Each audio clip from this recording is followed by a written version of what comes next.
Surat ગ્રામ્યમાં provision સ્ટોરની આડમાં નશાનો વેપલો રાજસ્થાનનો Pintu કેજરીમલ લોહાને ઝડપી પાડતી સુરત ગ્રામ્ય એસઓજી। વાત કરીએ નશાના વેપલાની। સુરત ગ્રામ્ય નશાના સોદાગરો માટે એપી સેન્ટર બની ગયું છે।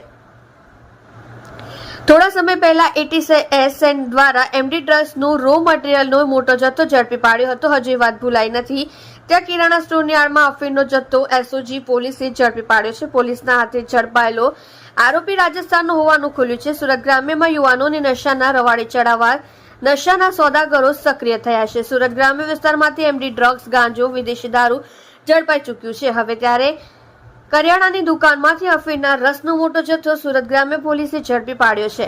આરોપી પિન્ટુ કેજરીમલ લોહાર કડોદરા વિસ્તારમાં નવા હલપતિ વિસ્તારમાં ભવાની કિરાણા સ્ટોરની આડમાં અફીણના જથ્થા સાથે ઝડપાઈ ગયો છે। પોલીસે આરોપી પાસેથી 5083 કિલો અફીણનો રસ જેની કિંમત ₹25.41 લાખ થાય છે જે ઝડપી પાડતા ફફડાટ મચી જવા પામ્યો છે।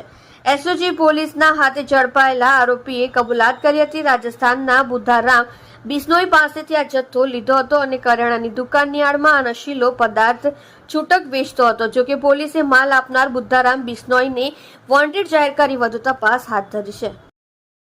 તમે જોઈ રહ્યા છો કેપી ન્યૂઝ ચેનલ રફીક શેખની સાથે।